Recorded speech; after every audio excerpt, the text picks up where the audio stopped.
Welcome to the Spawn Chunks, episode number 271 for Monday, November 13th, 2023. My name is Jonny, but the internet knows me as Pixel Riffs, and joining me under a secret identity is Joel Duggan. Hi, Joel.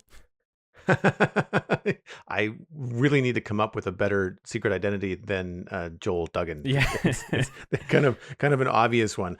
Speaking of obvious secret identities, we spent the render distance talking about the Marvels, Invincible, Vox Machina, Hamilton even. You'll have to listen to connect the dots. And it all started with lessons in chemistry. So there's a bunch of things that we've been watching and talking about. And the render distance is the extended version of the podcast. You can get that at patreon.com/thespawnchunks. It is available to our paid members. And thanks to our paid members, we are doing something later in the month called the Chunk Mail Dispenser. And that is the all email episode. That's next week. And then later in the month, we have the monthly Minecraft Hangout, and that is going to be usually on the last Saturday, but folks can keep an eye on the Discord for a date and time. That's where we hang out with members of our Discord and talk about what they have been building in Minecraft. And in the meantime, we get to talk about what we've been building in Minecraft. Today's discussion is obviously going to focus on the snapshot and trial chambers, but before all that, how is West Hill going, Joel? West Hill is going slowly, which is the opposite of what you want to have happen on a 3+ year old build. And I have really not anything grandiose to report. I had to spend a good chunk of my weekend gathering resources from a mangrove swamp. That is still a pain in the butt. I am welcoming any suggestions as to how to make that easier, but it was at least pleasant because Alistair has returned to the server recently and has never been to our mangrove swamp. So I took him, we did a stream together, had the proximity chat going on in game, and it made, the hour or so of gathering mangrove roots, muddy mangrove roots, mud, and mangrove wood a lot easier to have someone to talk to about all kinds of nerdy stuff. So that was a fun time, but it did mean that I spent a half of my time this weekend gathering materials for the marsh that I'm going to be putting to the north of the curtain wall. And I'll include some screenshots, of course, in the show notes this week. And essentially, the proof of concept that I did along the East Farm Road a couple of weeks ago worked out very well. And I'm now basically copying and pasting that idea into a much larger, it's about 3 times larger space in front of the wall. And it's going to do a couple things. It makes the wall feel a lot taller. It's going to make the wall feel like it's been there for a while and the town has kind of like nestled into the surrounding area, and it's going to drain into a nearby river. I'm still working out some of the details. You'll see in some of the top-down shots where I'm trying to figure out how to adjust things and make it look believable. The fact that the land there is low actually makes sense. I don't know how structurally sound it would be to put a giant wall on top of earth that would potentially be this soft. So I'm going to try to do something else along the bottom of the wall, probably with like mossy cobble, and try to look like it's been piled up and some sort of, breakwater or something has been installed to make it feel a lot more sturdy. The idea is that a marshland in front of your wall would deter anybody trying to come up and attack the wall because they can't get anywhere near it before being knee deep in mud. So it would be a bad idea to try and run at that wall directly. So it's going to do 2 things. It's going to decorate the area, means I don't have to cover it in like bushes and things, and it will eventually look pretty cool. But I'm taking some more in progress screenshots so you can see like each process now of like flooding the whole thing, putting in the muddy mangrove roots in the mud, and I'll obviously do a foliage pass on top of this. So I hope it's going to look cool. It's provided some cool views as you approach the front of the town. I had to expand it. I had it a little bit smaller, but you couldn't see it from the road just because of how low everything is. And so I need to expand it a little bit, and it's coming together. It's taking a long time because the other one was time consuming but rewarding, and this is the same. It's just that it's 3 times the size. I think it's looking solid so far, though. Like just the randomness of the patterning that you have going on. Like it makes a lot of sense, and having seen the results of the previous one, I think this one is coming together pretty well. It's the challenge of building over such a large area though, and having to do that mental mathematics of multiplying all of the resources you'll need, especially if you're getting them from somewhere as tricky to gather stuff from as a mangrove swamp. You've got to be very targeted about what you're acquiring while you're there, and that can be a real pain if you don't need all of the leaves and the wood and everything, but you are just looking for the roots. And chopping down the trees. I mean, I was also low on mangrove wood anyway. So, and because I don't ever gather a lot of it because it's a pain. Hmm. And I have a full shulker box of mangrove leaves, which are very useful and I quite enjoy. But I don't need more. Yeah. So, Hmm. so Alistair and I were taking down the trees, and we're trying to do it in a way that we don't leave a bunch of trees floating with just like the roots being chopped away. So, it took a while, but I did kind of remember about halfway through the gathering sessions, like, oh yeah, I wasn't on the ground really gathering muddy mangrove roots. It's a lot faster to just gather mud and roots separately and then craft stuff as you need it. Yeah. And that way you just bring back a shulker box each and then just craft, a stack of things as you go. And if any tip so far has kind of risen to the top of my brain, if you think about this like Tetris, I think everybody at some point has seen Tetris and understands the shapes that are available in Tetris.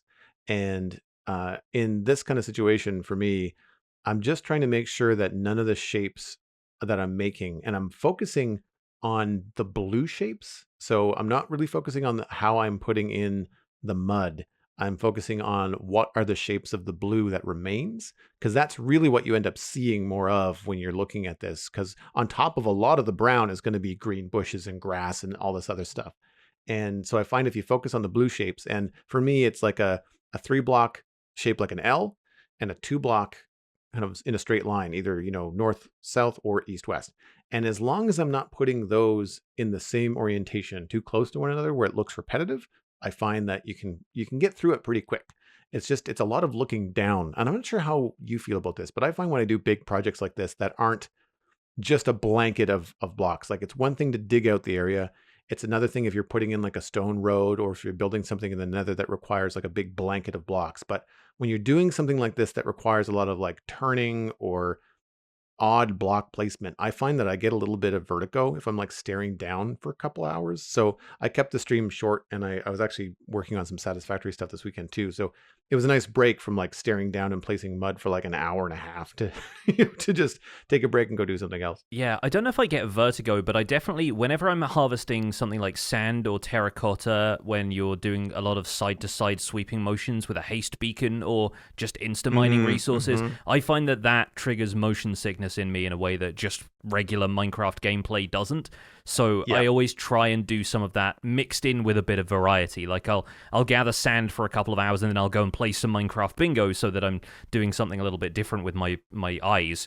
But like I can kind of see how looking down at that stuff just kind of it gets you a little bit dizzy after a while, and not knowing which way is up and down and everything, because the brain does weird stuff when you're looking at visual stimulus like this, and if you're that immersed in it and concentrating on it, I can see that being an issue. But I do really appreciate the tip of looking at the negative space in an area like this, because that's really smart. It's going to be the brighter of the two materials that you're working with, and so more often than not, the brain is going to focus on that rather than on the darker materials. So I think that's a really important tip, and hopefully that's going to be useful for anybody else who's thinking of building something similar. So what have you been up to in Minecraft this week? An eclectic mix of stuff, really. I went looking for a mushroom island because I needed some mycelium for my storage system. Realized I hadn't really spoken about mushroom islands yet. I found one amidst a frozen ocean biome as well, so I was able to mix that in with talking about packed ice and blue ice and how difficult it is to farm ice, although I am now looking forward to auto crafting being a part of that, because I feel like if you can have an AFK ice farm that then crafts the ice into blue ice for you, makes it a lot more viable in the future. So looking forward to the crafter once again for that one. But then from there, I returned to the base and started up farms for a few things that I'm just kind of ticking off boxes for, like, what resources don't I have in my storage system in larger quantities? What do I think I will need in larger quantities later? So pointed dripstone was a big one because that leads into renewable lava. You can turn mud into clay and a few other bits and pieces. Plus, obviously, crafting dripstone blocks, although I'd probably just end up buying them from stonemasons in the end. But yeah, that was something else I could do with the space that I built out in the factory I built in around my mud machine as well, because I decided I'll probably leave myself enough room to expand into a couple of things in there later, and the pointed dripstone and the mud factory just kind of went well together pretty easily. And in the background, I'm drafting ideas for a build project that's kind of like... I think that the best inspiration I can find for it is in a game called Near Automata, which I've been playing recently. There's an area called the Copied City, which is effectively like a modern European-looking city, but everything in the environment has no texture. It's all just pure white. And there's a reason for it to have been created in-game, but the overall impression is that it's like a mock-up of an environment before the artist has decided to add anything in. And I think it suits Minecraft build styles actually fairly well, because a lot of the environment is blocky and cuboid, and there are strange cubes just kind of dotted around the place. And it's the kind of thing that I'm thinking, if I can acquire enough, white concrete and quartz and a few other blocks for detail, I can create a reasonable facsimile of a city just looking at shape, and kind of doing something similar to what I did with my museum build in Empire Season 2, where I mocked up the shape out of just natural stone blocks first and focused on the character that build had without any texture. And in this case, I'm not even planning on adding in the texture later. I'm just trying to see how far we can stretch one particular palette of building blocks, and the scale that I build on is going to be a little larger, and the overall detail is going to be different depending on what blocks are available. Like, there are no quartz fences or walls or anything, so I might have to make a couple of concessions to something like diorite maybe. But I'm just kind of like spitballing ideas for builds I want to do, something that I haven't done before, something that feels a bit exciting, but something that's kind of a challenge and also a lesson, in that you can build something like this just focusing on shape and still have it look really interesting at the end of the day.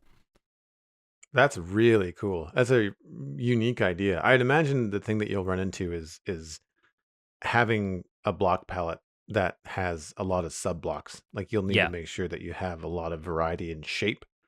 But the scale, I think, will be the big thing, because what you'll lack in, granular detail because of Minecraft being so blocky, if you're building quite large, then even just like a 1 block difference to create like a pillar, instead of having that be a wall depth, I think you'll end up with some opportunities there to do some cool stuff. When it comes to stuff like this and windows, or would you use glass, or like, are you allowing yourself to go into like a different material, or just kind of keep it all the same color? I think I'd probably end up using some of the grayscale glass, like white, clear, gray and black, and I think those could all work quite well, even if you're trying to simulate window frames within that. If you just mix in some black and gray glass together, you'll get the joins between the pane textures. And I think that could work out quite well. I don't have any kind of connected glass texture pack that I'm working with on Survival Guide. It's still all default vanilla, of course, textures. Yeah. So I could maybe have some window frame elements in there. I think iron trapdoors are close enough to a white color palette that I could maybe get away with using some of those for detail in like balcony areas and stuff like that.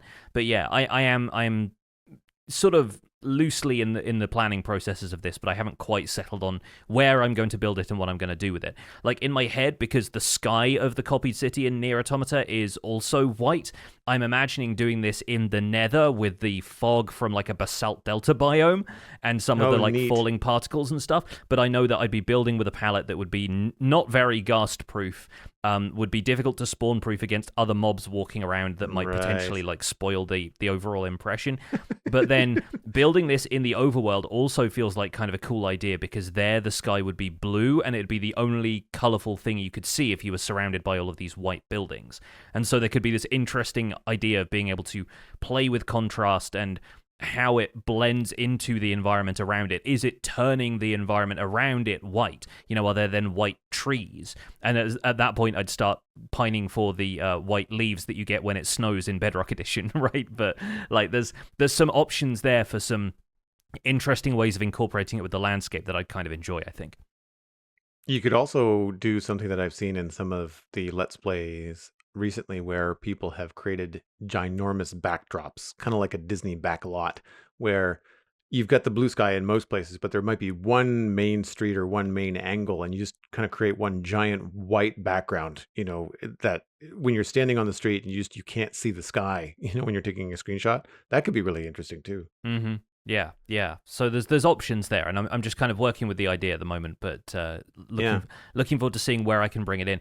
It's also just going to prompt a bunch of stuff that I will need to do in the near future, like villager trading and piglin bartering are now moving up in my list of priorities purely because I need that much quartz. So right, we'll see where it goes. Looking forward to reporting on that in the near future. But in the meantime, we have some other stuff to report on because Minecraft Java Edition Snapshot 23W45A was released this last week. It was published on November 8th, 2023, and included trial chambers for the first time. To quote the article, trial chambers are designed to be challenging moments of combat and exploration, hidden medium deep below the surface of the overworld.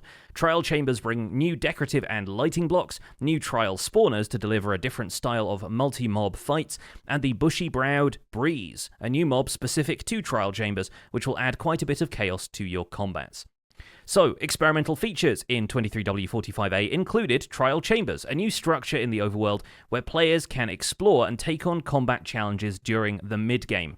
Trial Chambers are made out of a variety of copper and tough blocks and can be found in different sizes from large to small. They're a relatively common find throughout the deep slate layer of the underground. The layout of each trial chamber is procedurally generated and can include traps, reward chests, and a variety of combat spaces. Supply chests can be found between different rooms and give you blocks and items which help you navigate your trials. Reward chests are guarded by challenges in each room and can be a source of many high-level enchanted books and equipment. The loot found in reward chests is still being iterated on and is absolutely not final. Each trial chamber will include trial spawners with a melee, small melee, or ranged category. So the melee ones include zombies, husks, and slimes. The small melee category includes spiders, cave spiders, baby zombies, and silverfish. And the ranged category includes skeletons, strays, and skeletons armed with poison-tipped arrows. Each trial spawner category only uses one mob for the entire structure when generated, and those are randomized for each trial chamber. For example, one trial chamber might only spawn zombies, cave spiders, and strays, while another might spawn slimes, silverfish, and skeletons. The exceptions come with some trial spawners in unique rooms, which will always spawn the Breeze mob. So to talk more about the trial spawners, these are a new variant of monster spawners that eject rewards upon completion and can have variable levels of challenge in multiplayer. The challenge level will increase for each new player a trial spawner notices nearby. Challenge level does not decrease until it is reset during a trial spawner's cooldown.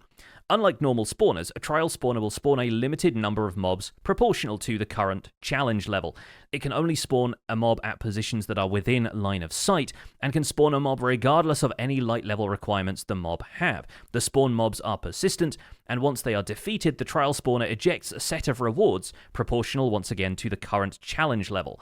After the rewards have been ejected, the trial spawner goes into cooldown for 30 minutes by default, during which it will no longer spawn mobs. Trial spawners cannot be crafted or obtained by players in survival. Instead, they can be found naturally placed throughout trial chambers. The spawners are extremely slow to mine and resistant to explosions. They won't drop even when you have Silk Touch. When placed in creative, trial spawners have no mob types set by default, and that can be set by interacting with it while holding a spawn egg. You can also do a bit of command fudging and data merging in order to get it to do a bit more of what you want. In the meantime, creative and spectator players cannot be detected by trial spawners. One item that can be obtained from them right now is a trial key, but trial keys currently do not have any functionality. That is presumably being kept back for a later release. In the meantime, the Breeze is one of the things you can fight via a trial spawner spawn. It is a cunning, hostile mob that you can find spawning in some rooms within the trial chambers. The Breeze moves primarily by leaping around the target, sometimes jumping quite long distances. It's an aggressive adversary and shoots volatile wind energy in the form of wind charge projectiles at the targets. The wind charges deal a small amount of damage when colliding directly with an entity, and after colliding with an entity or block, they produce a wind burst which knocks back entities in the area several blocks. Wind bursts also have the effect of activating certain blocks. Non-iron doors and trapdoors end up being flipped along with fence gates, buttons can be pressed, levers can be flipped, bells will ring and swing, and lit candles, both standalone and on a cake, will be extinguished by a windburst. Windbursts currently don't have any effect on iron doors, iron trapdoors, or any block that's being held in its position by a redstone signal. There are a few issues that they already know about with trial chambers, such as some corridors ending with a dead end, and aquifers, lush caves, and skulk veins sometimes intersect with the trial chamber. Along with these, there are some changes in 23W45A, including that monster spawners now render their inner faces when you look inside them. A few technical changes in 23W45A, the datapack version is now 24, which adds the breeze, mob, and trial spawners as experimental features, increases the maximum value of jigsaw structure variable size from 7 to 20, and adds trial chambers copper bulb degradation structure processor list. The resource pack version is now 21. The uniform font has now been updated to use Unifont 15.1.04.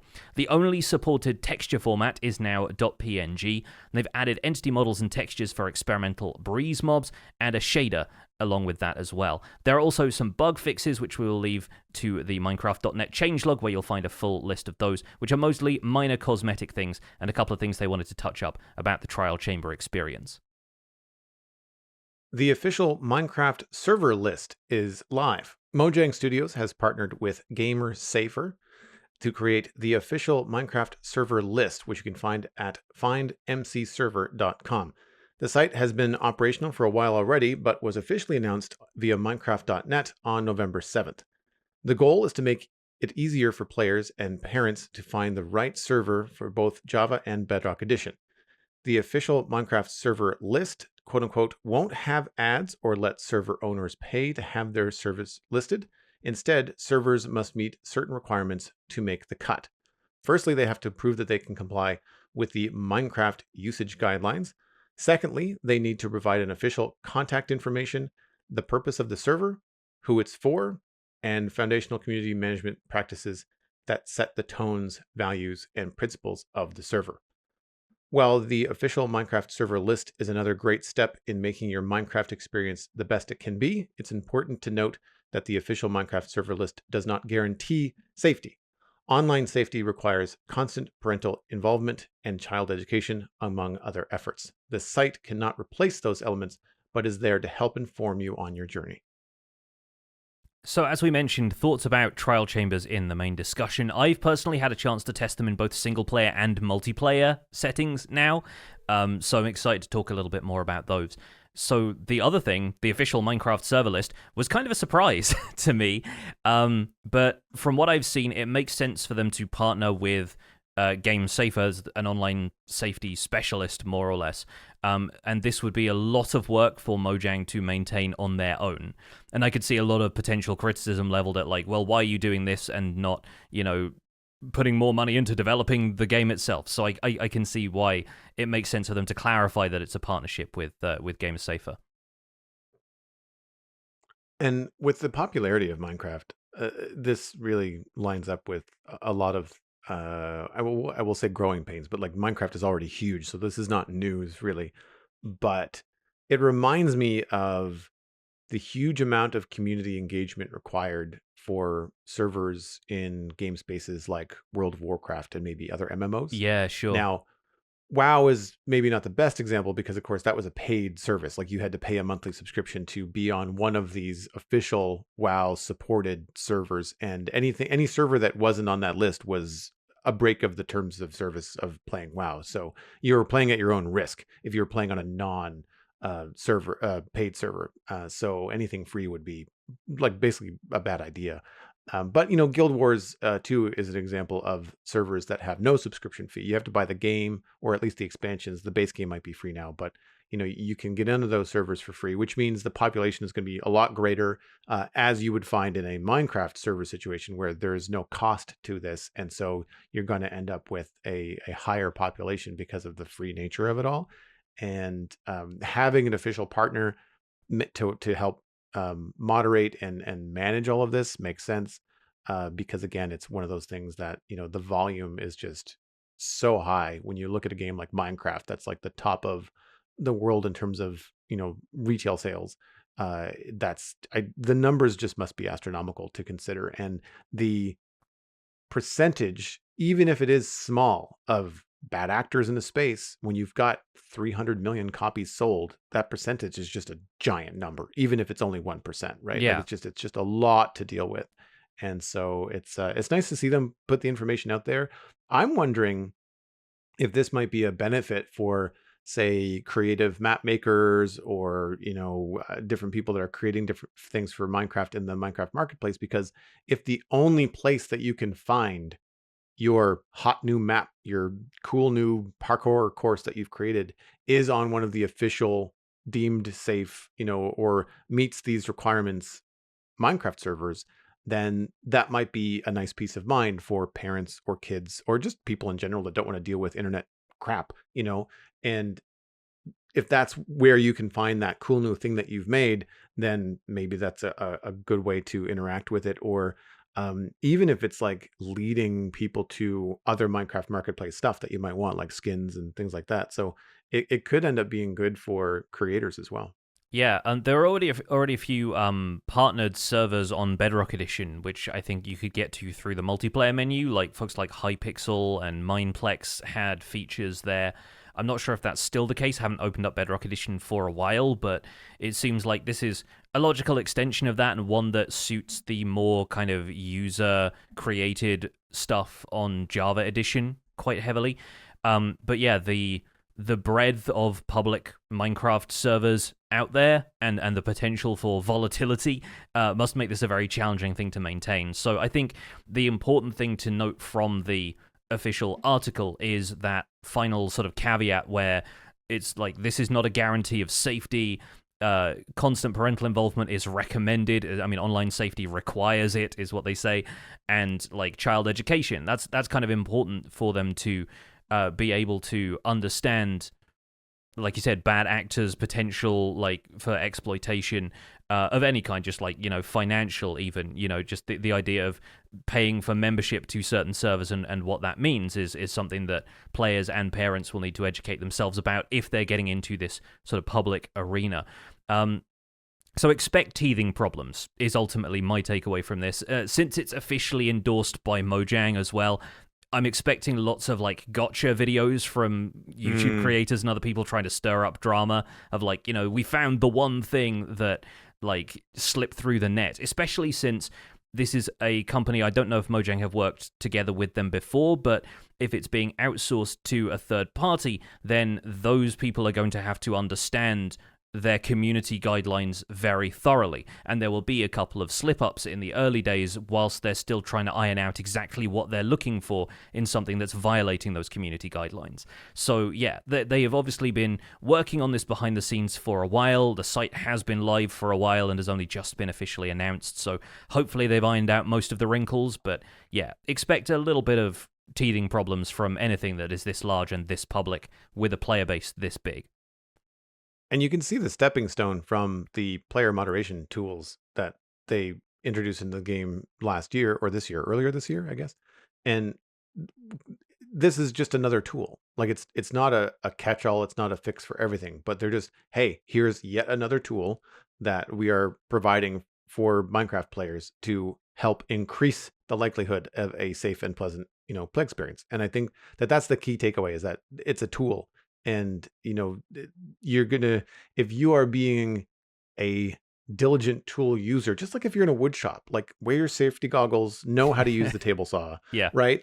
And if you go into this blind expecting the server list to just solve all your problems, well, that's like going into a wood shop with no training and expecting not to have things go wrong or be unsafe, and I think that, focusing on it as a tool and realizing that they're going to go up against, like you said, those people that are going to be like doing the gotcha videos. And I would encourage people just to ignore that kind of stuff. Yeah, take it with a grain of salt, at least. Yeah. Yeah, in the meantime, excited to talk about Trial Chambers, but first of all, we have some chunk mail for this week, and we have one that's unrelated, and we have one that we're actually going to fold into the main discussion. So, yeah, I think we can start off with the first one, if you'd like to read this one, Joel. If you would like to email the show, please send it along to spawnchunkmail@gmail.com. Keep them short, sweet, and on point, and increases the likelihood that they will get on the show. This one is from Fitzer Raptor 91. The subject is chiseled blocks. Hey guys, my wife and I are new to your podcast, but not new to Minecraft. We are both excited, as always, for new building blocks because we are both artists by trade, and as well as in Minecraft, and we look forward to creating new fantastical builds. Chiseled copper in particularly is what piqued our interest, and we look forward to chiseled iron, gold, and iron and gold grates in different patterns. Please and thank you, Mojang. Hint, hint, nudge, nudge.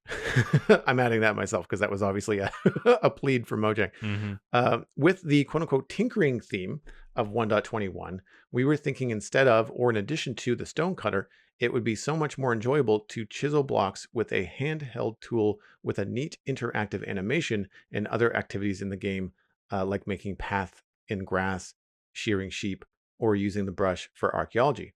Speaking of archaeology, I believe it is a tool that could be added to the tool set and gameplay of archaeology to chisel out items in maybe suspicious stone, ? Extracting ancient items from amber. What if players just wanted new creative ways to make cave entrances by being able to chisel stones or make some cave ruins? We would love to hear your feedback on our ideas, and happy building to you both. The artists are alive at the end of the email. I'd like to point that out. Yes, yeah. Not every email has to end in a death message, although it's happened quite frequently, more frequently than we'd like to admit. I feel like we should have like a days since last accident thing that we just reset every week after reading the email segments. But yeah, so we have a suggestion about using a chisel to actually chisel the chiseled blocks in the game, of which there are many at this point. We have chiseled stone bricks has been around for a very long time now. There's chiseled quartz. There are chiseled copper blocks on the way. Chiseled tuff. In addition to that, there's so many chiseled blocks in the game, and yet many of these are crafted using the stone cutter or a crafting table, often comprised of a couple of slabs. And so, yeah, the implication here is that an actual chisel would make a good deal of sense as a tool. What do you think, Joel? I like the idea of getting more blocks from iron and gold. It makes sense. Like it feels in line with what we're getting with copper, and I guess because we're using iron to make a lot of tools and things, right? And hoppers and that kind of stuff. We don't really get a lot of blocks or decorative blocks because we don't have, iron stairs and all that kind of thing. But I just like that idea because it makes sense with the ores that are smelted. So you've got iron and gold and copper. I would exclude redstone and lapis because it doesn't make sense to make like lapis grates, but iron and gold, although gold is kind of soft, so I don't know about that. I know it won't be something that would happen, but you were just talking about using iron trapdoors because they're close to white in your build. I would love to see a texture shift from the shiny iron blocks we have in the game to match the cast iron cauldron and anvil. And if we got a block family expansion to these things, then those could still be in the game, but maybe they could be called polished iron blocks. And then you could have like a cast iron block and have like iron fences or iron, like the word I'm looking for, stairs, and like that kind of stuff could be more of a wrought iron or a cast iron look. Mm-hmm. And I'm going to run with this because my literal brain sometimes makes me go this way, in that gold and all of this stuff, I feel like gold is so bright and shiny, you're just going to end up with like bright yellow blocks with slightly different patterns on them. But I was wondering, because gold is soft and generally not used as a building material, it would be really neat if gold was something that you could inlay into other blocks. So maybe chiseled gold isn't necessarily just a gold block with some patterns on it. Maybe chiseled gold has to be combined with another block like stone or deep slate to get a block that has multiple colors in it, in the same way that we've got the smithing table to do templates on our armor now, right? With smithing templates. Mm-hmm. It would be cool if you could use gold and say combine it with stone to get like a chiseled gold block, but it would be on the pattern and the color, the texture would be a combination of like stone and gold or deep slate and gold, or like insert whatever it is here that you want to put in there. That could be really fun because generally speaking, the blocks tend to have like a single color identification, even though there's multiple colors in the textures, but usually there's not, a block that has a really high contrast, unless you're looking at something like glazed terracotta that has multiple colors on it. A lot of the building blocks tend to be like different tones of gray, but mostly gray or mostly brown, that kind of stuff. So that could be kind of fun. if you went that way. I don't see the in-game animation thing for chiseling blocks, at least not as the only way to make it, because that would remove it from potential use in the crafter, right? Yeah. You don't want to remove that from the crafting table interface. I think it's very built into Minecraft and very important that the intuitive nature of how you craft things remains the way that it is. I could see them maybe adding it as a fun way to do it on the side, but I don't know if that's necessarily the case. And I wanted to double check this before we get into it, but as an archaeology note, ArchaeoPlays, a real archaeologist, has confirmed that it's the trowel, not a chisel, as the most common tool used in archaeology. So I feel like the chisel, it invites something in the mind that I don't think Minecraft wants to get into in vanilla Minecraft, which is like breaking down blocks into smaller and smaller bits with a tool. I think that the way that things are crafted in the game now with stairs and slabs and things like that in the crafter and the crafting table, I think that's probably where they're going to stay. If you're not already aware, though, to let Pfizerraptor know, you might want to look at either Chisel Reborn. We'll have a link to that on modrinth.com, or Chisels and Bits. Chisels and Bits is available for both Fabric and Forge, depending on the mod pack you're using. But both of those mod packs provide a bunch of different experiences with different blocks. The Chisel Reborn works a lot more like vanilla Minecraft and just allows you to use the chisel to create a bunch of blocks in an interface that you can then choose to build with.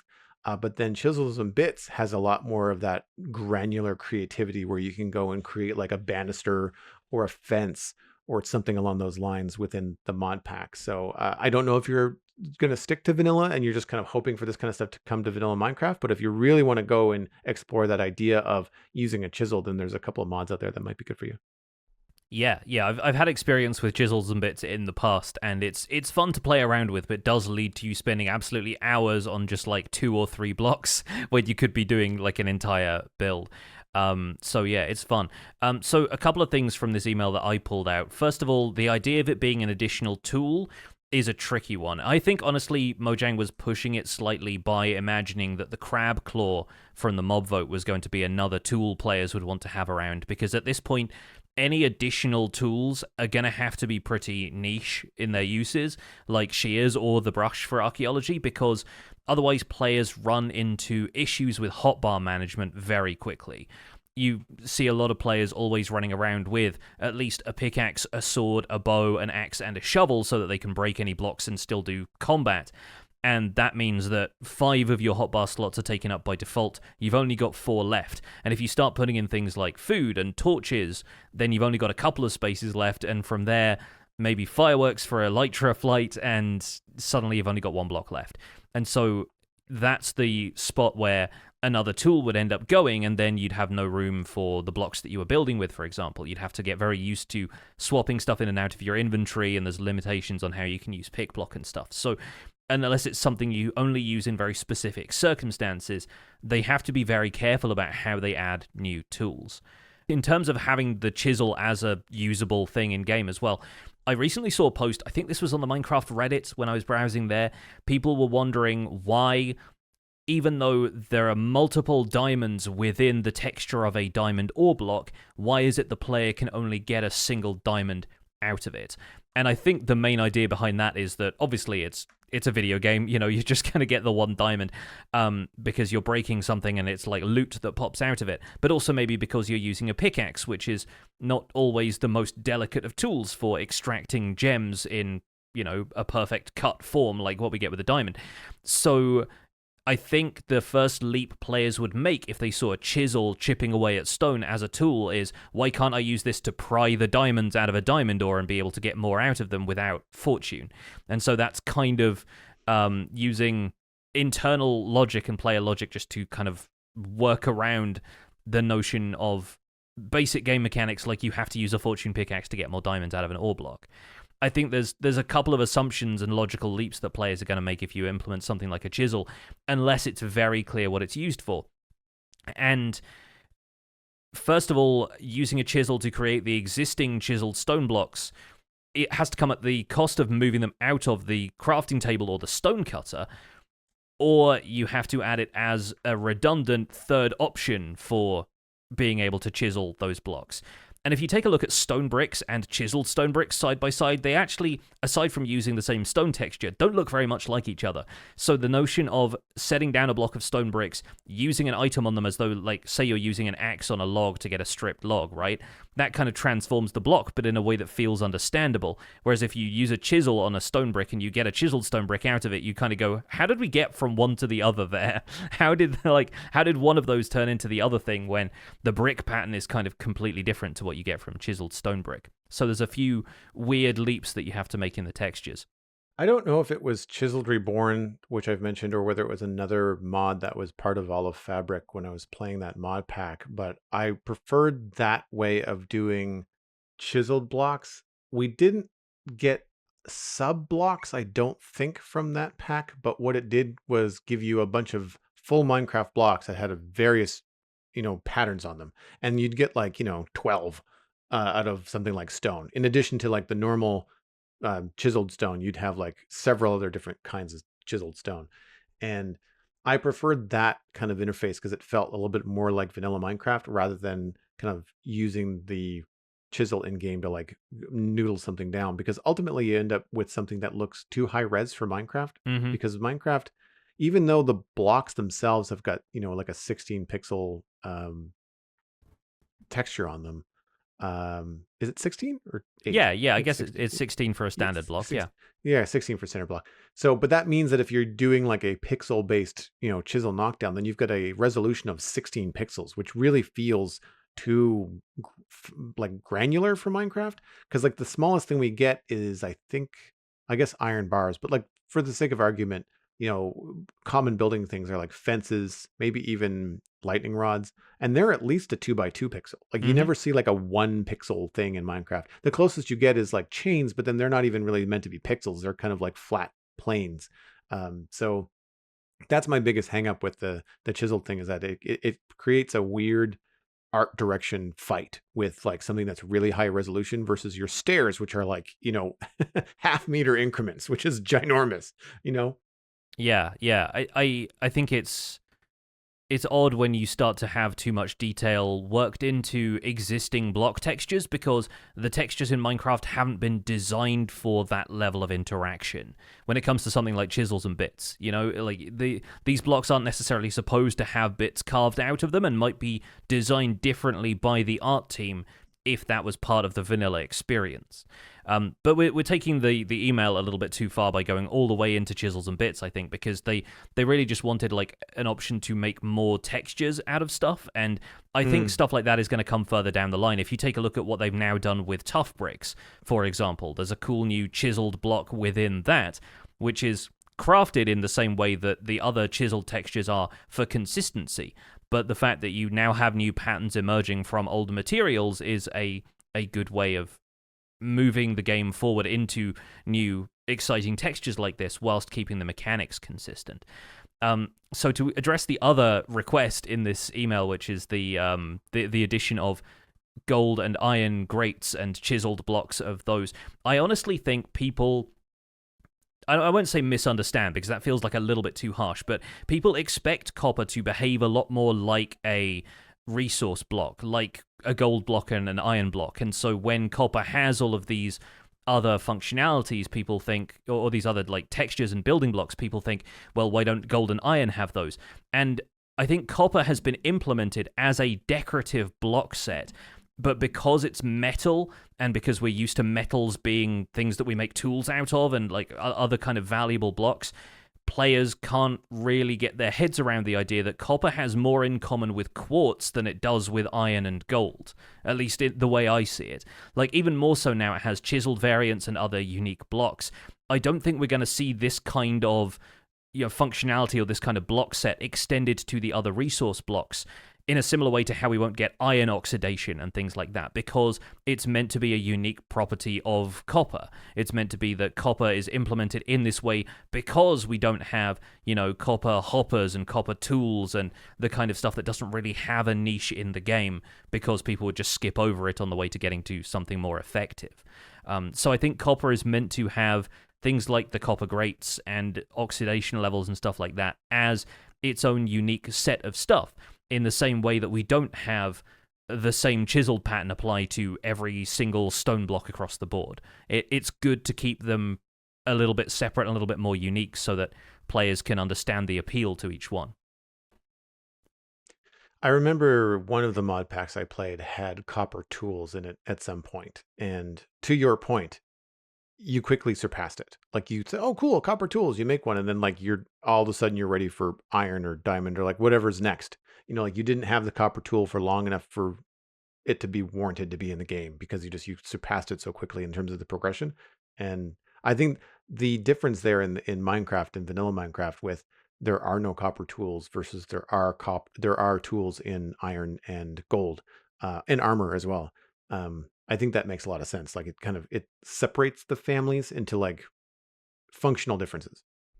Like I've committed myself to basically never making gold tools. Like I'll find them in nether portal chests, and I'll I'll occasionally I'll use them for decoration maybe, but like that's all copper tools would be, is just another set of gold tools that people would dismiss as useless.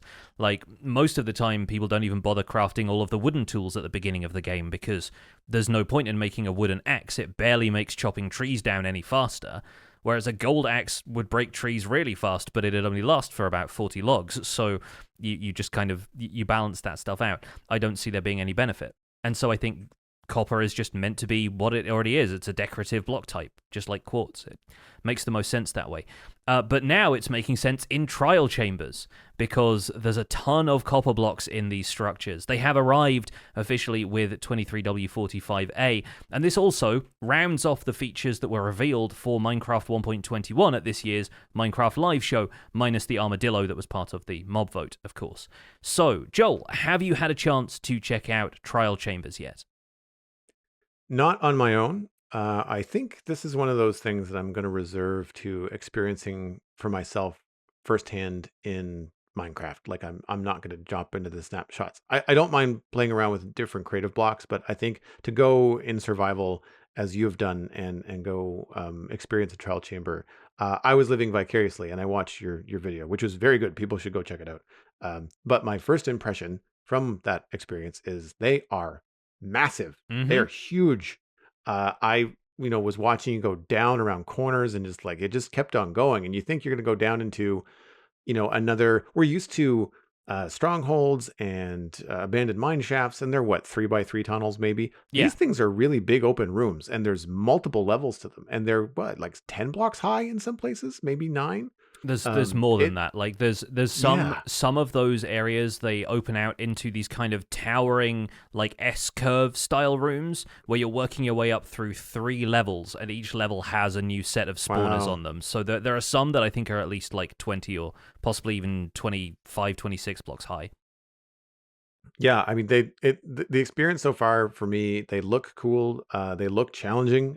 You mentioned in the show notes that, or the patch notes, that there are skeletons with poison tip arrows. I was like, I was not expecting that. Yeah. I think I think that I will not be attempting this with my typical like what do I wear? Netherite boots, iron pants, elytra, and a gold helmet. Yeah, that is not going to cut it not in so a much. trial chamber. You're gonna need to re-gear and rethink what you're doing, because I mean, elytra wouldn't be needed because they're not big enough to fly around in. Really, I mean, they're big in that they're a large scale, but there's not enough room without smashing into things.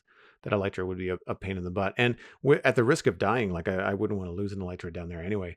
So yeah, I thought it was interesting, and I think the other thing that I was surprised by was how, like, I guess some of it is the lighting. They're very bright, but also how linear they are and how tidy they are. Like when we see abandoned mine shafts and we see dungeons and we see strongholds, they're very broken down. They feel very old.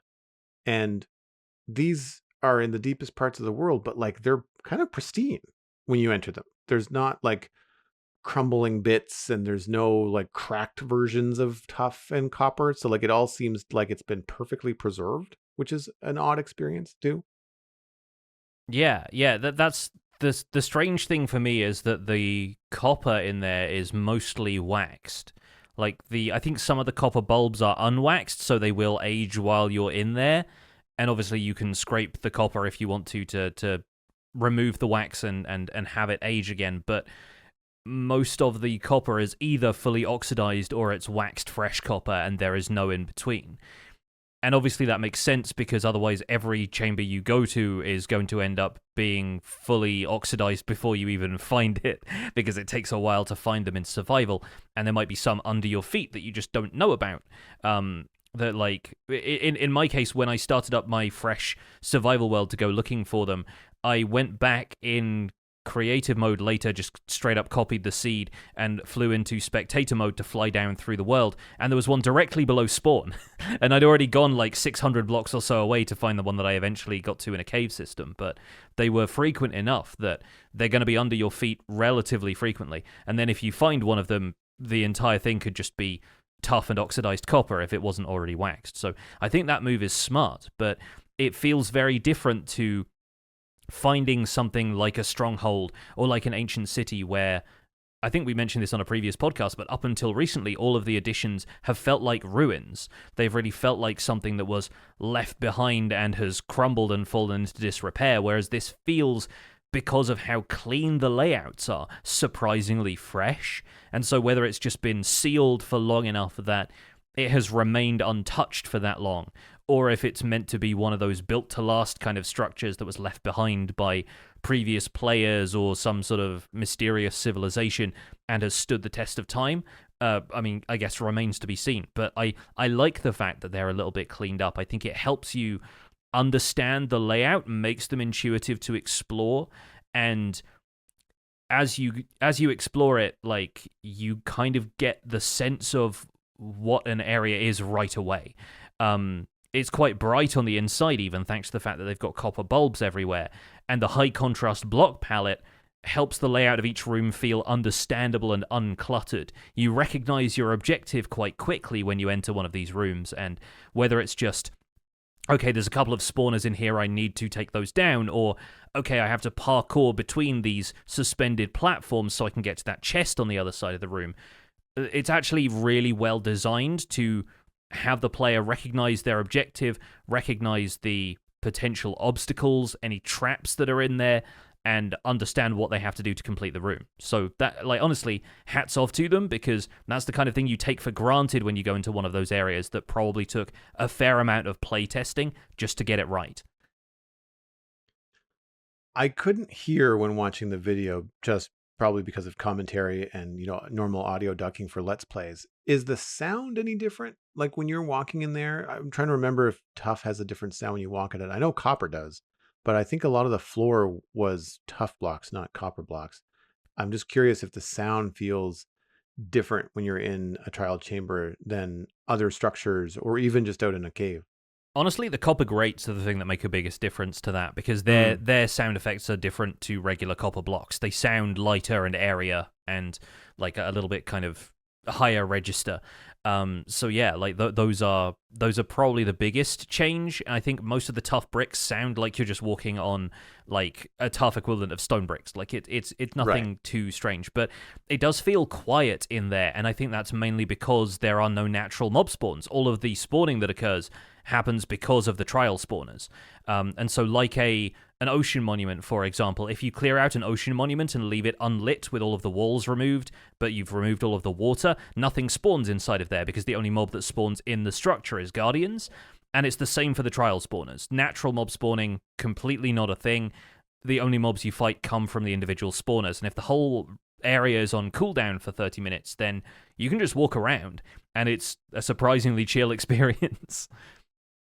That would be weird, especially at that deep in the world, where you kind of have your, ears and eyes on high alert, looking for creepers dropping in and all the things that happen when you're kind of going caving through dripstone caves and lush caves, where there's like ledges and things that can spawn and drop down, and because their AI just says like, just get closer to the player. It doesn't matter how close I am to death.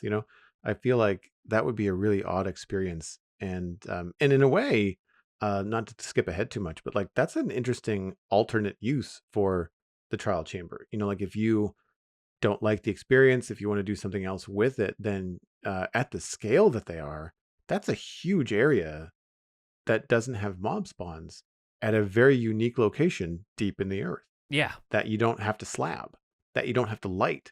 So if you want to make something really cool, if like something really spooky and dark, like Moria or something, but you don't want to have to spawn proof it with like carpets or slabs or things, like you could do whatever you want, and just have to keep, I guess, an eye on the scale of the build, and if it goes outside of the trial chamber bounding box, then like just make sure that you're spawn proofing the stuff that's either higher up or lower down or whatever. But that could have some real potential. Yeah, like I think it could honestly easily be turned into something like a PvP arena. Like if you wanted an area to just turn into a like Counter-Strike style map where you're just within the confines of this structure. There are some rooms that even have built-in team hubs almost, because there are beds in there for you to set your spawn. And there's a specific area that's like an entrance structure that has a couple of chests, and that sort of really feels like the area that one team would start while the other team is down the other end, and then you kind of meet in the middle and fight. And even keeping the trial spawners around could be a good way to mix that stuff up, right? You keep a couple that spawn slimes, and suddenly those are bouncing into a fight where you're trying to pick off the opposing team. I think there's some really neat stuff that players will do with those, especially on multiplayer servers. So there's a lot of fun to be had there. And in terms of finding them in survival, because my usual approach to snapshots, if there are survival-friendly features, is to go in survival and see how long it takes to find them. And this is the one I was looking forward to. This was kind of the perfect example of how quickly you're going to be able to locate one of these things in a fresh world. And I went looking for them in two separate worlds on both a video and later on a live stream. And the first one took about 45 minutes to find from a fresh start, and the second one took a little longer. It took about 90 minutes. And exploring a large cave system is going to be recommended because obviously you have more ground covered at that point. You're able to spot them from further away, so you're not looking through noodle caves in the off chance that you'll bump into one of these things. The entrance chamber, from what I've seen, and a few people have discussed this as well, seem to generate between Y values of -20 and -40.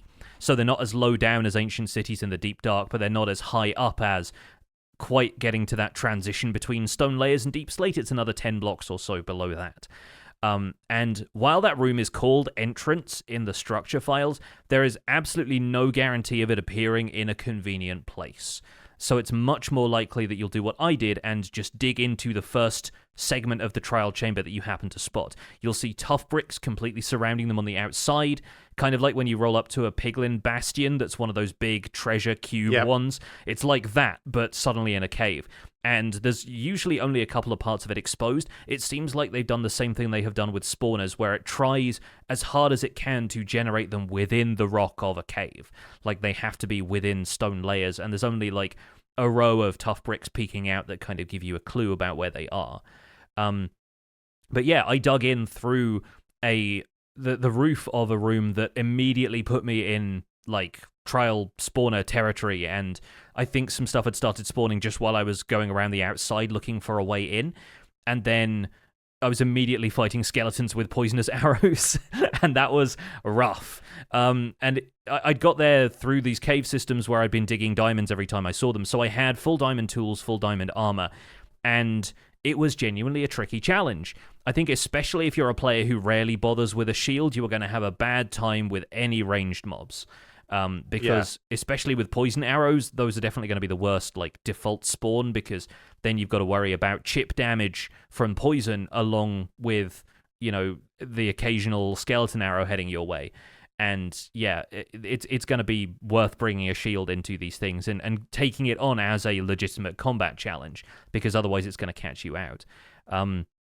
In terms of the other stuff that was spawning in that one, I think I had a few breezes, so it was fun to face off with those.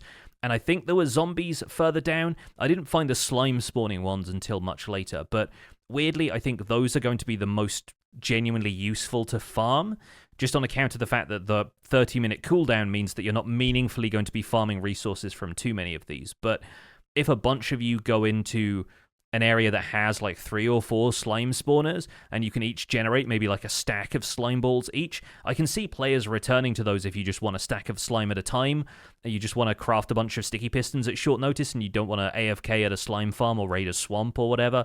I think it's going to make sense to have slime spawners as a viable resource in there compared to most of the other types. I think are like the zombies, the skeletons, the spiders, the type of stuff that spawns in natural dungeon spawners already that are going to have more output more frequently. And then there's silverfish, which don't drop anything useful at all.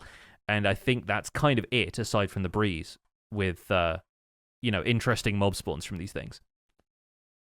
And I mean, I can see it encouraging multiplayer team ups too. Like, I mean, like, where you said you wanted to get extra slimes, you get a couple of friends together in a multiplayer server and you all kind of split the rewards.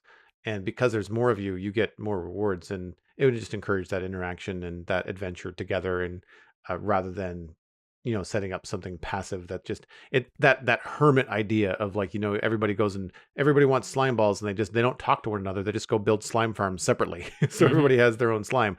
When really it's, it'd be more fun to kind of do this together at least at the early game when you don't necessarily have the time in to grind out the slime farm.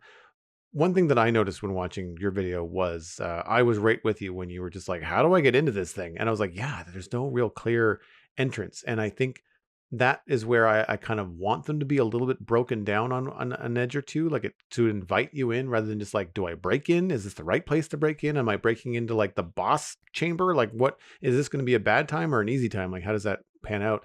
Do you think that the generation would benefit from multiple entrance jigsaw pieces? Like maybe one's to the east and very far down, one's on the south, but it's very high up in the world. Maybe another one is on the west, but it's in the middle. Like, would it benefit that way to maybe have it be a more gradual experience? You're not like potentially dropping into something you're not ready for?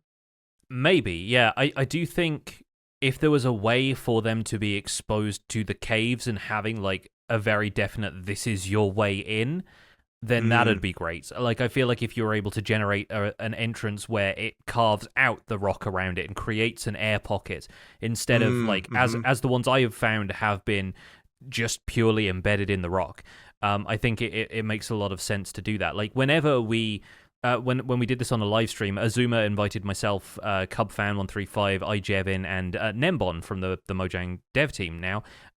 We all went in multiplayer and tackled a couple of these things. We always started at that entrance room, but we were, of course, warping there and finding them using commands.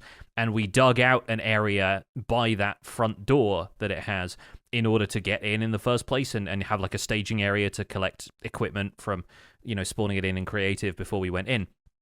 And those were always just embedded in the rock somewhere, and it felt weird for them to be the formalized entrance to the place. And for the structure files to name it an entrance, even though there's no guarantee of it appearing in any kind of convenient place. So, yeah, I think maybe having multiple of those on different areas. It would also be kind of nice if there were a few areas within them that repeated, that were staging areas for players, because once again, that makes it really cool to set up as a PvP arena after the fact. Like, so you can have like red team spawn here, blue team spawn there, right? I think that would make perfect sense to me. I like the fact that they are to a certain extent asymmetrical, but I feel like some symmetry would be really useful for players who want to do more with it. I suppose you could build one out yourself once you knew what they looked like, but even then it feels like it'd be a good opportunity to do stuff like that. I did get a little turned around watching the video of you running around the trial chamber, just because of how repetitive the patterns are. And I'm sure that's by design. Like, it's meant to be a little bit confusing for people. And it's probably one of those things that I would be better if I was in it versus watching someone else play it. I generally have a better kind of sense of direction and sense of where I am when I'm the one controlling everything. But I was looking at the trial spawners, and I mean, I mentioned earlier that the poison tipped arrows are no joke, but I like the fact that they give you an indication as to what's coming from the spawner, not just from what's spinning around inside of it, but also the blocks that are around it. Yes. And I remember you making a note of, I think it was mossy cobble was the zombie, bone blocks, and podzol, I think maybe was the skeletons, or was that the skeletons with the poison tipped arrows? Yeah, what I have learned is if there is a red mushroom next to it, it means poison. So it'll do that with a cobweb one that's obviously indicating spiders, but if there's red mushrooms nearby, that's how you know it's cave spiders. And so the red mushrooms are there to indicate bone blocks means, poison tipped arrow skeletons. So that's neat. Like I think there's some really good symbology in that, and that led to me in the video, because I hadn't fully read the changelog, wondering if you swap those blocks around, do they end up spawning different stuff? Is it related to like what blocks are nearby? And of course, no, it's hard coded in the dungeon layout, but it gave me kind of a reason to mess around with them and see if anything else was possible. And I like the idea that even though these are fixed setups for spawners, you can still modify the blocks around them once you know what's going on in there, and that might potentially be a way for people to box them off, and if you want to turn that into a little survival base because there's no mob spawns inside the structure, then you can wall those spawners off and maybe set up little farms around them that will just gather stuff for you while you're in the base doing busy work. The whole way that they are set up, the fact that they're so close together, and I guess the radius of detecting a player is either the same as or larger than a regular dungeon spawner. It's larger. I did feel like it's 14 blocks, I think. Or is wow. Is a regular spawner 16 or 12? I forget. 16. Yeah. Okay. 16, so it's about the same, maybe actually slightly less. But the fact that it scales with additional players is really the thing that differentiates these from normal spawners. Like in multiplayer, from what I have gathered, right, in single player you end up with a spawner generates maybe 1 or 2 skeletons per wave. And in multiplayer, it more or less doubles that for each individual player. It increases the total number of mobs that will spawn overall, and it will increase the amount of mobs it allows to exist simultaneously. And so you can run up to one of these things, and it will generate 5 skeletons because there are 3 of you, let's say. And those are actually parameters that if you're messing around with them and adjusting their data values, you can change those individually. So you can tell it to only spawn 10 skeletons, but spawn all 10 of them at once. Or you can tell it to spawn 10 skeletons one at a time. And you can adjust those values behind the scenes. They obviously have defaults for their use in these structures, but I think it's quite smart that they've managed to make them that configurable for players who want to do more with them in custom maps and stuff like that. I can even see data pack, changes to them where you can just change the number of spawns, the frequency, like removing the cooldown or reducing it to something similar to a normal spawner. I can see some people that just want to, have these resources around and experiment with what it would be like to, as you mentioned, like build a base in a spawn-proof area that's just littered with spawners that you can use to collect bones or, whatever else you might want. Obviously you're not going to get a lot from zombies. I guess XP, like if it's early game, that could be kind of fun. The whole kind of setup reminds me of the Vault spawner challenges from Iskall 85's Vault Hunter mod pack that I've seen a lot. It has that kind of vibe. Obviously it's a very different decor, but it has that kind of vibe where you're running through something with a different task, like you're looking for loot chests and you're looking for decorated pots and you're kind of exploring the area, but then you're forced to deal with these mobs that are spawning in with different criteria than what you're used to in the overworld, which is just light levels, and you're getting specific mobs, and I think that's interesting, and it's a really cool twist. Like the whole thing feels new and refreshing, but still feels very Minecraft. Like they haven't gone outside the box too much. If anything, I feel like they've taken a page from Minecraft Dungeons. The decorated pots with loot tables remind me of Minecraft Dungeons for sure. Yeah, and some of the rewards from those are actually pretty good. Like it's usually like copper ingots and amethyst shards and stuff like that. So you can craft a spyglass on the fly if you want to. But I got a full diamond block from one of those pots at one point, and I was surprised by that. They did say, of course, that the loot in these areas is currently like very much in the trial period. They're trying to figure that stuff out. None of it is final yet, but it's sort of along the right lines. They feel rewarding in the sense that, yeah, you're getting a few precious resources for something other than mining, and it can sometimes be useful stuff to help you through. Like, on my first run through, my shield took a beating because of the amount of skeletons I was blocking, and so I needed to look for resources to repair a shield. I found a couple of broken shields in chests later, but I found the room with the tree in it, which is the entrance, and then I found a decorated pot, I think, that had a couple of iron ingots in it, and I went, great, I can repair my shield, let's do this. And I made another one. And so, once again, it's that idea of being able to go through these things and salvage items from them that are useful in completing the experience itself, as long as you're dealing with kind of basic levels of equipment going in. Because I don't think, unless I was really sprinting my way through, trying to grab all of that stuff and I knew my way around, I'd really be able to go through those without gear. Like, I feel like you need to grab some stuff, gear up, and then go in, as opposed to trying to salvage everything from within the trial itself. But maybe that's just an inexperienced thing. Maybe once you know what to expect a little more, then you'll know what to look for. Either way, I think it's a fun setup. And I want to bring in our second email for today, because we can talk about the other stuff the trial spawners give you, and notably the trial keys. So this email came in from Tom S., and the subject was the key to improving peaceful mode. Hi, Jonny and Joel. The new trial key item is shrouded in mystery, but I think its purpose could be quite simple. I think the trial key could be used to instantly restart a trial spawner, meaning players could skip the 30-minute cooldown and even build contraptions to activate trial spawners however they like. When considering the possibilities of what a player could do with a trial chamber and trial spawner, the 30-minute cooldown seems like a bit of a crutch. What if the only way to activate the trial spawners is by using keys? What if you could find them in chests and pots in the chambers? I think this would also make the trial chamber a great solution for peaceful mode players who want to farm mob drops, and optionally introduce combat to players in peaceful mode. Hostile mobs would spawn in peaceful mode only when a trial spawner was activated by a key. Peaceful players would know when and where and what, and how many mobs will spawn for them to fight and farm for resources. Keep up the great work. I started listening to the podcast over 2 years ago now, and this is my favorite Minecraft content. Listening to speculation and reactions to now old game editions is always fun. Tom died from a horde of baby zombies in peaceful mode by accidentally activating a trial spawner after finding a trial key. At least the baby zombies aren't poison tipped. That would be bad. Yeah. Yeah.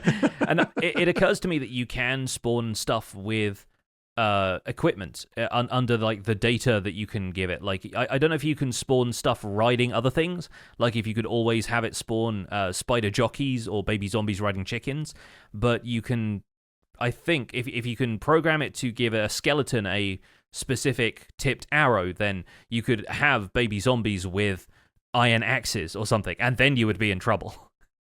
Yeah, no kidding.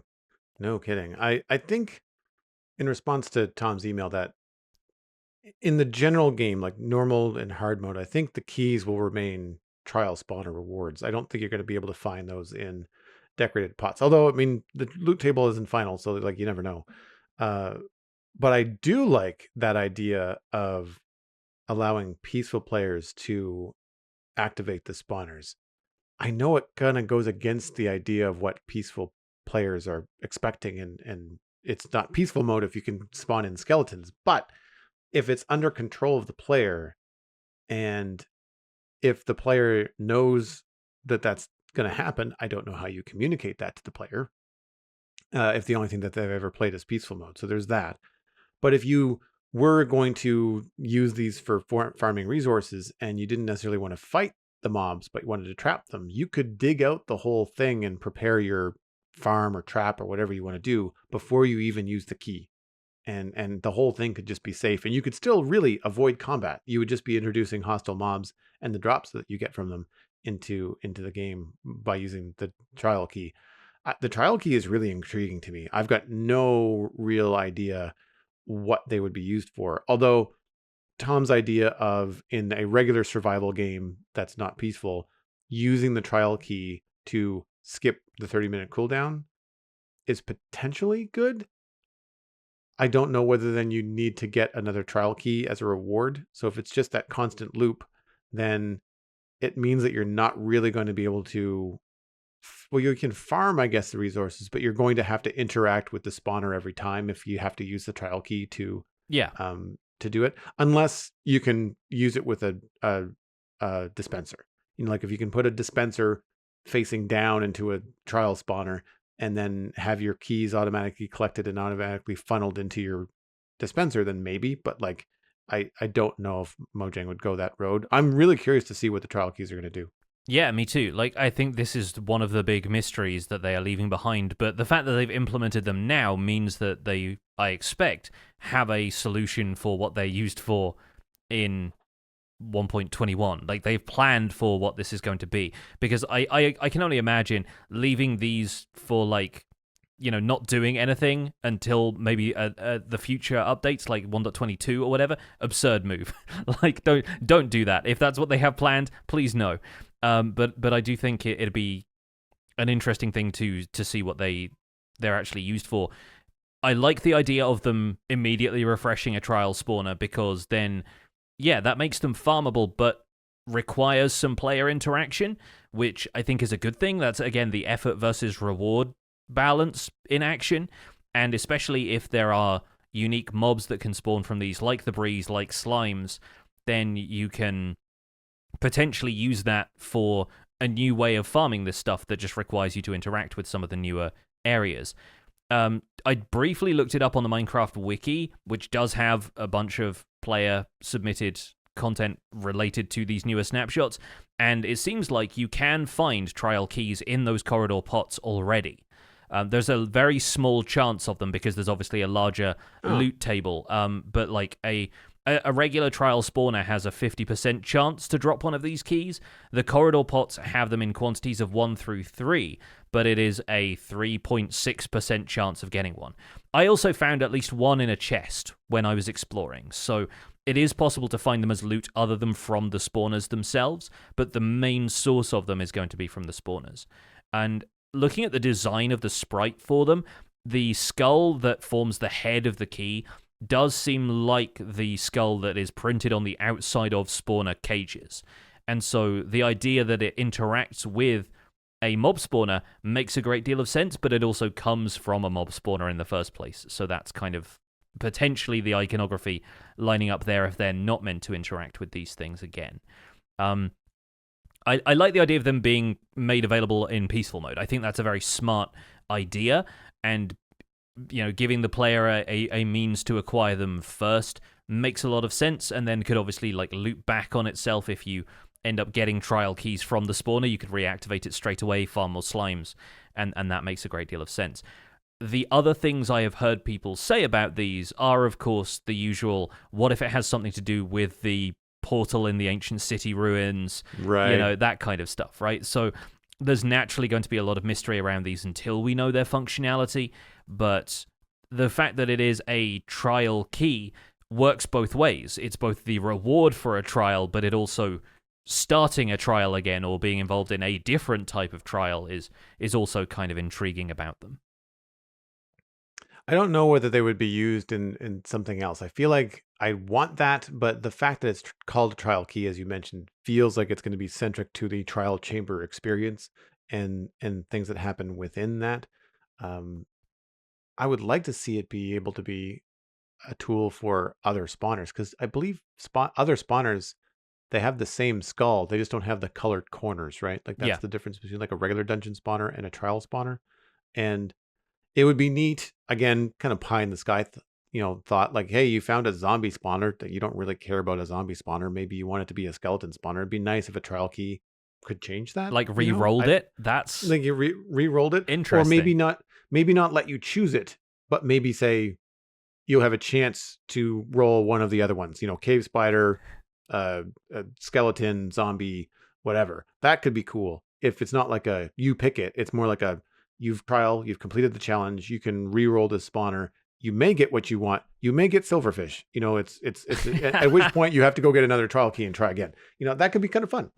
I like that though. Imagine going to one of those abandoned mine shafts that has Yes. like 5 or 6 cave spider spawners and changing all of them to be skeletons, and then just being like, okay, bone meal sorted for the remainder of my life. Yeah. But yeah, like that has potential. I've seen a few people speculating about them being a key to like a new type of treasure chest that they might include, so that to get the ultimate reward from the trial chambers, you would need to unlock this chest. And the question then becomes, okay, for multiplayer, you can get 5 or 6 of these keys to pop out. Is there only one chest? Does each player opening it get different loot? Sort of like an ender chest, but for the game rather than for the player? Like, that'd be a kind of interesting function. Like, if you use the key on it once, it opens, you get to take out anything that's in there, but then when it closes, it regenerates the loot inside it, and then you have to use another key on it to open it again. And so you end up with a ton of keys from this experience, but players each have to use them individually. There's potential for stuff like that. Potentially even a boss room that it could lead to, although that then you have to create a boss room which players can't get into by any other means, which means introducing more unbreakable blocks, which has a lot more gameplay ramifications. Otherwise, people are just going to mine through the wall and spare the keys for whatever reason, right? But yeah, like ultimately from Tom's email, I like the concept of them being valuable to peaceful players. And it kind of turns the idea of trial chambers being a combat experience on its head, but then allows peaceful players to participate in combat much more voluntarily. And considering that you don't get any spawns in trial chambers in the first place, that's kind of an interesting concept, right? Would trial chambers be able to override the mob spawning requirements of peaceful mode, which is that you don't have hostile mobs, considering that regular spawners can't? It does help them feel a bit more unique in that way. Speaking of combat, how did you find the breeze? Chaotic, at least at first. It's kind of a challenge when you don't know a new mob, you don't know how it behaves, and they move very quickly. They sort of run away from you a little bit, in the same way that skeletons might, in order to get at range. And then if you're bearing down on one of them, they can sometimes leapfrog you, and they will travel, 10 or 15 blocks in a jump. Like, it's not just like frogs where they kind of hop and then there's quite a high arc, but it doesn't travel particularly far. They will go. Like, they can be on the other side of the room, and you can cheese them pretty easily if they get stuck in a corner, but they really are a mob that you struggle to reach. You're fighting against the wind as though there's like a strong wind and you're trying to walk somewhere, because the wind charges are knocking you back. They seem to fire them more frequently the closer you get, in the same way that skeletons fire arrows at you more frequently if you're up close. And yeah, the knockback to those is disorienting, especially like you need to find somewhere to duck behind cover if you're trying to, eat and recover health during one of these fights. And then, the wind charges will knock you around a little bit. If they don't hit you, they'll at least explode on a nearby block and push you, and it gets kind of disorienting in a good way, I think. The wind charges also seem to be strong enough to repel projectiles like arrows, and so you've got to time your shots to have a chance at hitting them in the first place. Otherwise, the arrow just kind of bounces off and it gets redirected, which is a really neat feature, I think. The other thing about the breeze is wherever you fight them, the spawners generate in these arena rooms, which have dispensers attached to the walls. And there are buttons on either side, so if a wind charge hits one of those, it's going to activate the buttons, and the dispenser has potentially a bucket of water in there, which can make it harder to navigate the floor. They can throw snowballs, they can shoot fire charges. There are even 1 or 2 that have lingering potions in there, some of which are health, some of which are poison. So depending on whether you're hitting like the dispensers on the walls or not, sometimes you can have the sudden pool of poison around you that you're dealing with, almost like a dragon's breath kind of projectile in the Ender Dragon fight. So that there's some really neat dynamics to those fights, which aren't necessarily native to the breeze itself, but they're native to the environment in which you find it. And that enhances the fight in a really interesting way. I like how they look. And I like that it's a bit of a bait and switch, because when you see it, you kind of think, oh, this looks like it's part of the Blaze family. but then it behaves entirely differently. Like watching you fight it on the video, it's like it is faster. It's all over the place. It reminds me of a bat almost in terms of how it kind of jumps around and does stuff. A little like bit. It's a little bit more random, which I thought, again, it's good. Like it gives you something new. It's not just like a slow moving zombie or a slow moving. I mean, Blaze are kind of difficult to deal with, especially early game, but like they don't really move around in a way that makes them hard to hit. Like you can really kind of deal with where they're going to be. If anything, the thing that's tough about a Blaze is how it hovers up maybe out of your view because you're in a hallway, but with the Breeze bouncing around and shooting stuff at you, I thought it was really unique. Again, I couldn't quite hear all the noises, but it sounds like it's got like a whoosh noise when it shoots the projectile, and if the explosion is the knockback, and it sounds like there's some wind and things. And I like the animation of the I guess it's just the air that's meant to be rotating around it. Like it does make it look like a whirligig, like that kind of an elemental. It reminds me of the elementals from World of Warcraft. They were basically like little tornadoes that you'd have to fight. That kind of stuff is really neat. Does it drop anything? Did you know if it drops anything? It doesn't drop anything yet. I think it's also supposed to drop XP and currently doesn't. Right. But that's naturally going to be a bug.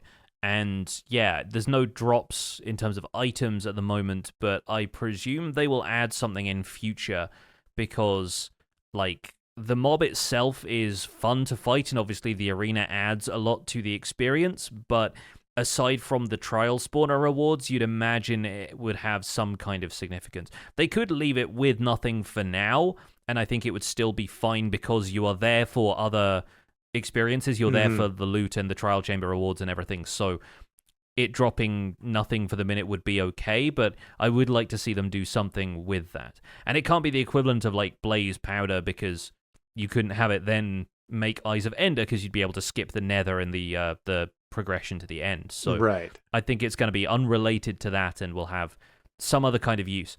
But either way, I think it's a solid addition, and yeah, like you, I enjoyed the design a great deal. I think they look very, very smart.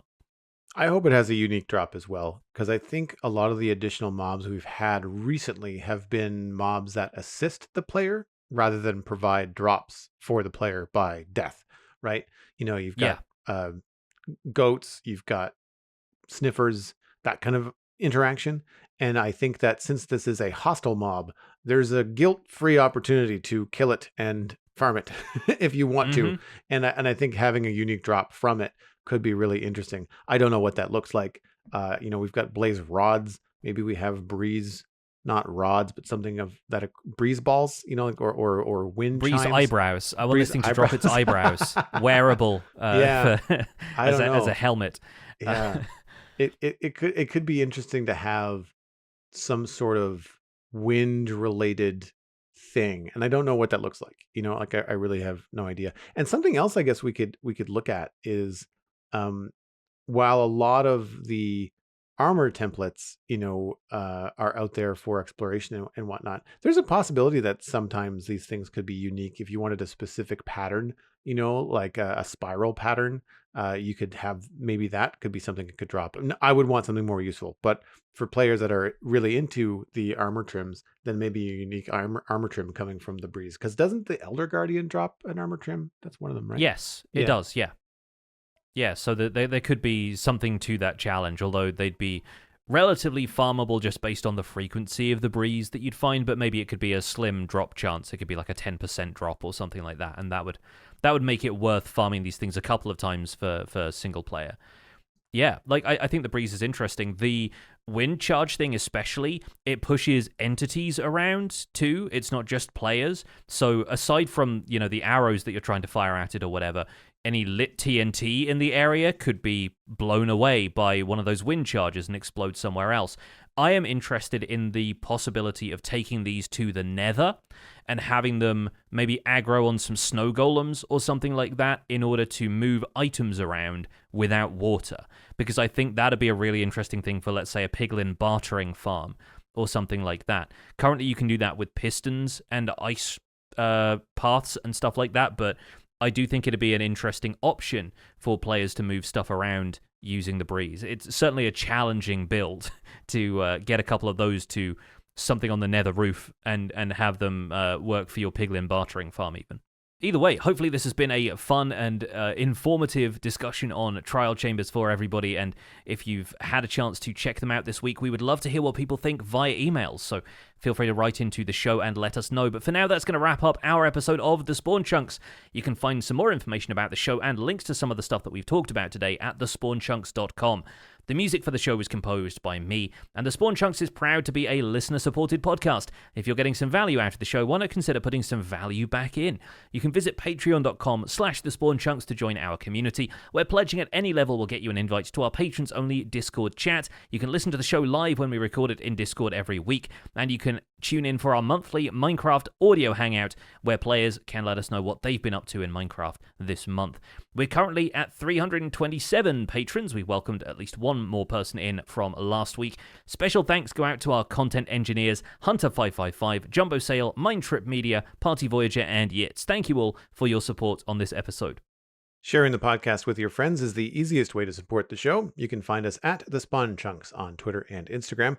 Personal recommendations are by far the best way to share the podcast. Just tell a friend about The Spawn Chunks and where they can go to listen to it. That includes iTunes, Spotify, Google Podcasts, and YouTube. Really, wherever you get a podcast, you can find The Spawn Chunks. Be sure to leave a rating and a review on your favorite platform. Email the show at spawnchunkmail@gmail.com. The RSS feed is at thespawnchunks.com, and the patron-only RSS feed is available to our paid members. That's on the Patreon page, and that is where you can listen to the render distance, the extended version of the podcast. My name is Johnny, but online I go by Pixelriffs. You can find most of what I do at youtube.com/Pixelriffs, where the Minecraft Survival Guide is currently in its 3rd season. I also stream 3 days a week on Twitch doing behind-the-scenes work for the aforementioned YouTube series, and I'm the voice of the unofficial Hermitcraft recap, which you can find through a quick YouTube search. Aside from that, I'm at Pixelriffs on both Twitter and Instagram. Joel, where can people find you online? Everything that I'm doing online can be found at joelduggan.com, including a link to the Citadel Cafe, my other podcast about sci-fi and fantasy entertainment. This week, we actually talked about upcoming holiday movies that you might want to plan for. It was the Pass or Play Holiday Edition game with Brock at Vola. That was a lot of fun. I am Joel Duggan on social media and Joel Duggan on Twitch, where I stream Thursday through Sunday, building the Citadel Minecraft server in West Hill on the weekends, and normally Lego on Fridays, but I've run out of Lego sets, and Satisfactory is updating this week, so look for a return of that game on the stream. Thanks for visiting The Spawn Chunks. The world outside is infinite, and your free trial starts now.